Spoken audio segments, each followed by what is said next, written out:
Good day, economics students. So we're launching into chapter 20 in this lecture. That's on economic growth. Economic growth. So we talked about GDP, the most important measure of the size of an economy. But what most every policymaker involved in economic policy wants is economic growth. Now, your chapter focuses on what it calls modern economic growth. And that means growth in the period since the Industrial Revolution. Now, hopefully you've studied the Industrial Revolution in some other class, but you'll know the Industrial Revolution first began in England in the middle of the 1700s, as you began to have the development of the modern factory system, first with water-driven mills, water wheel-driven mills, and then starting in the 1770s, those water wheels being replaced with steam engines to power factories. First in Britain, then in France and the United States and Western Germany, Belgium, Holland, and then spreading into Northern Italy and other places in Central Europe by the mid-1800s. The Industrial Revolution in Western Europe, North America, pretty well underway. Late 1800s and the very early 20th century, you'd see it make its way to Japan in Asia. So that's what it means by modern economic growth. The Industrial Revolution, this is not an economic history class, but it is worth reflecting on why then, why there. Well, the north of England, for one thing, offered the water for the water wheels in abundance. But you also had a kind of a revolution going on in agriculture as well in England. You had fewer people needed on the farms as scientific development of plants began to take off in the 1700s. You had more productive kinds of wheat, more productive kinds of oats, more productive green vegetables, more food coming out of a smaller piece of land. You didn't need as many workers with that improved agricultural technology. They improved the plow. They eventually, in the early 1800s, an automatic reaping machine will come along. You just need fewer workers to produce as much food.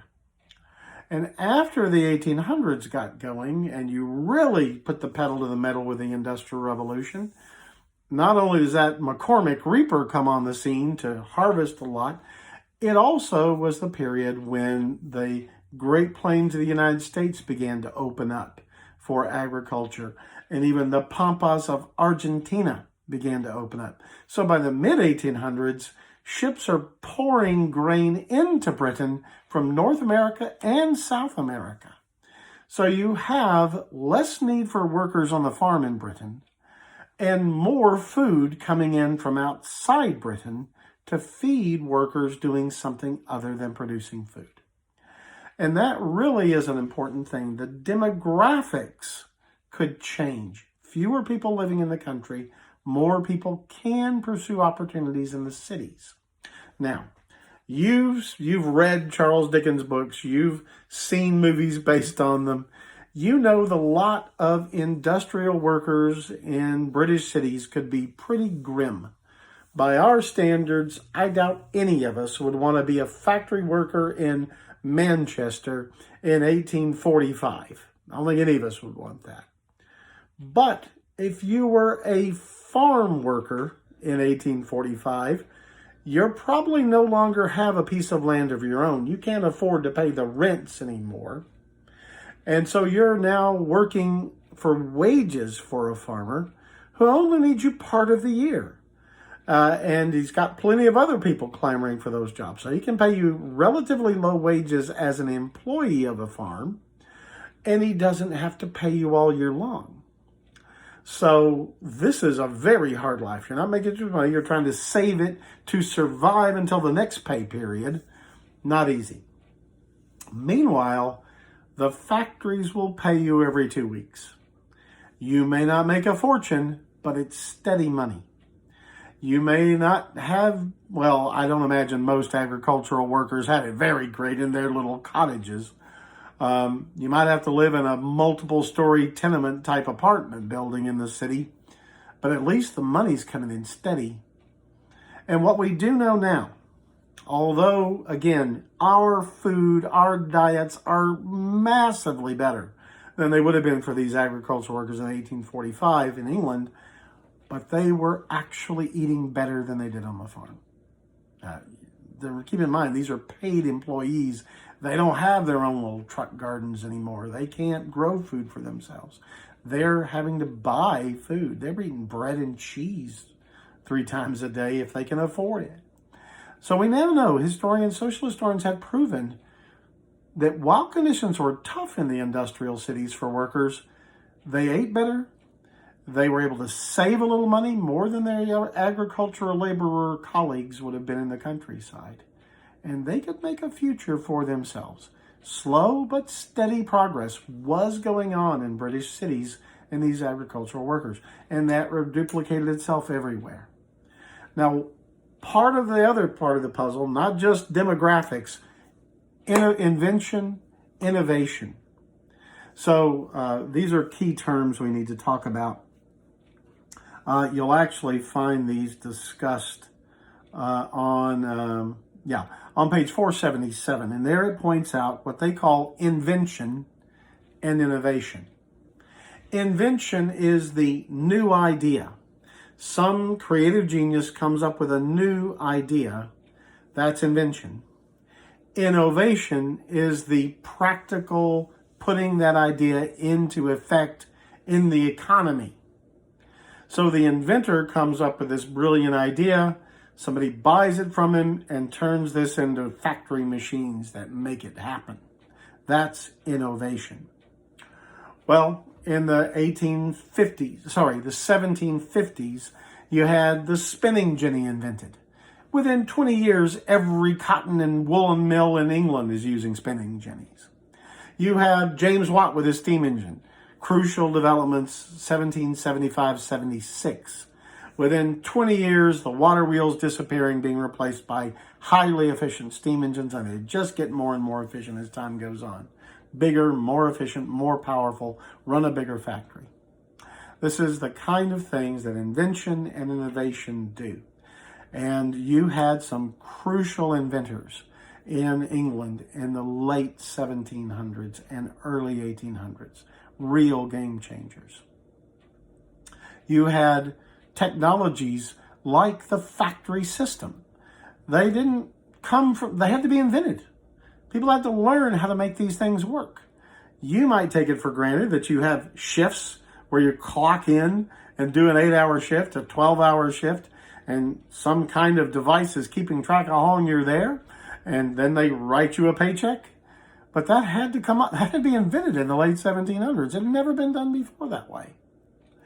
So the Industrial Revolution changed a lot. In your book, The Historian in Me, I Can't Help, this is just marvelous.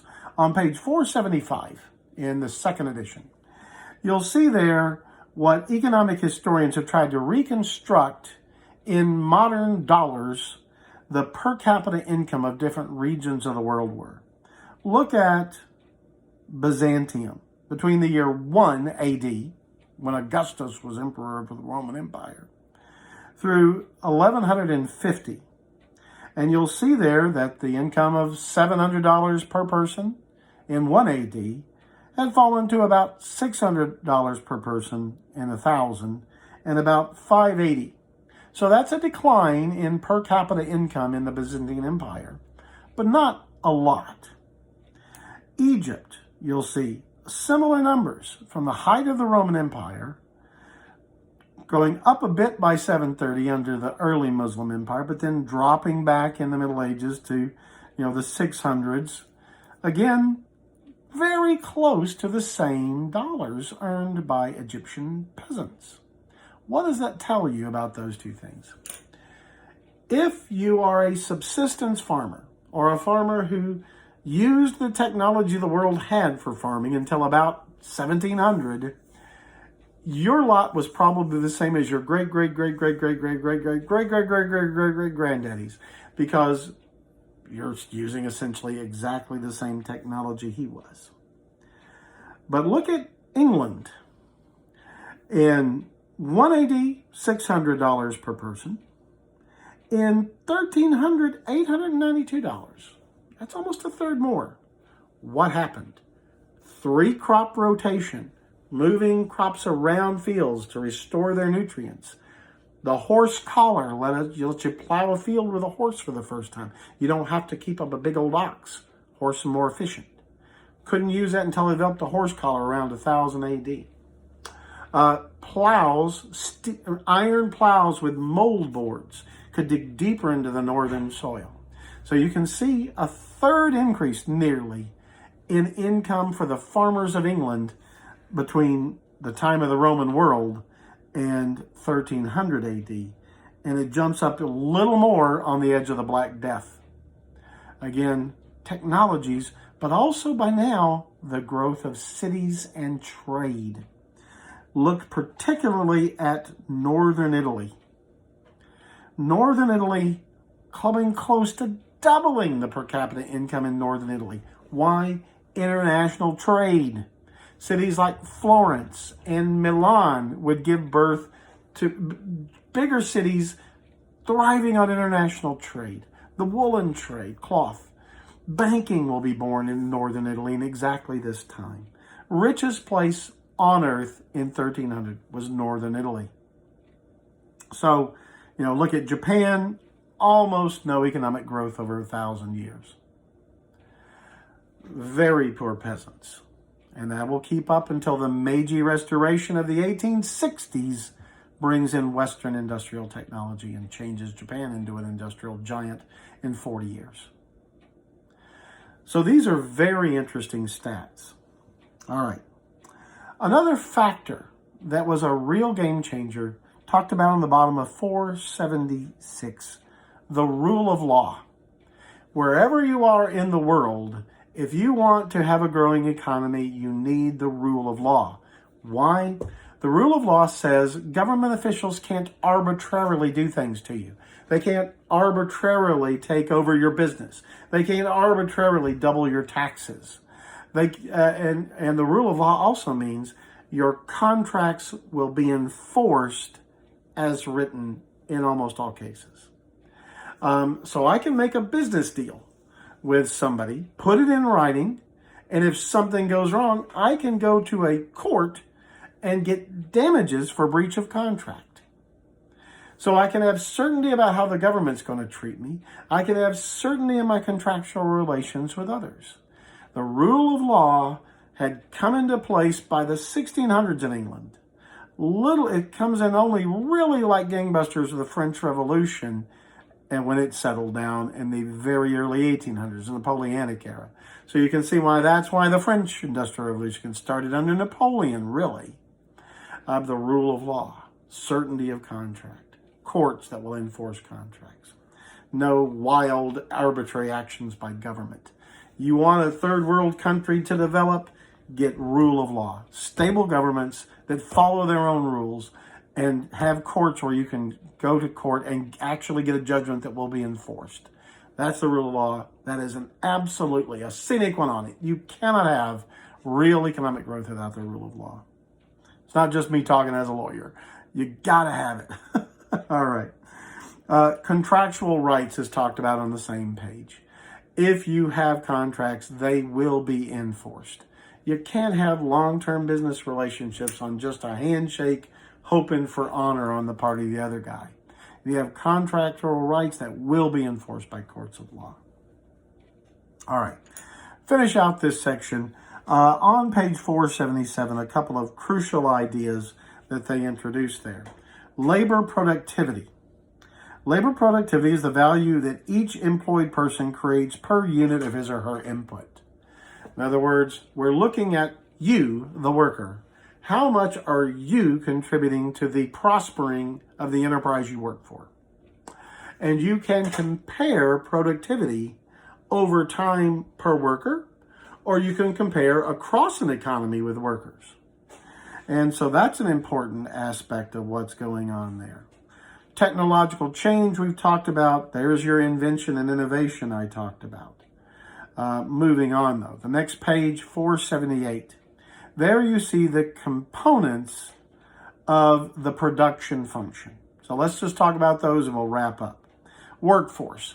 Those are the people who are available to be employed. So that's the group, I think it's like 160 million Americans are in our workforce today. Obviously, the very elderly, children are not included at all. People can also choose to drop out of the workforce. If you're a full-time student, you may decide not to have a job. You may focus on your classes. You can do a course overload. You drop out of the workforce for a time. But you'll come back in, most people will. Anyway, I guess you could marry well and not have to work. You could inherit wealth and not be part of the workforce. But, you know, most American adults are part of the workforce. That's the potential pool of people to work. Human capital is something else. That's not the people. That's knowledge and experience. Human capital builds up over time. We know how to run the factory better. We have more knowledge about what kind of machines we need. Our workers get trained. Our workers get educated. That's human capital. So you need a workforce with quality human capital, knowledge, experience. Physical capital would be the things like the factories and the machines. Obviously, your physical capital, if it is efficient and new and good machinery in safe, productive factories, you're going to have much more economic growth than if you're laboring with old, worn-out machines. This is part of why Britain lost its lead in the world. In 1850, they straddled the world like an economic colossus. By 1914, the eve of World War I, they've dropped into third place and are falling fast. Their factories were old. Their machinery was worn out. They had not invested in new machinery, new physical capital. And finally, technology. This again is knowledge. It is having the information about how to make those new machines, how to carry on invention and innovation, right? Technology is also how you organize things. It's knowledge. All right. We'll stop there for now and talk tomorrow about more. Bye.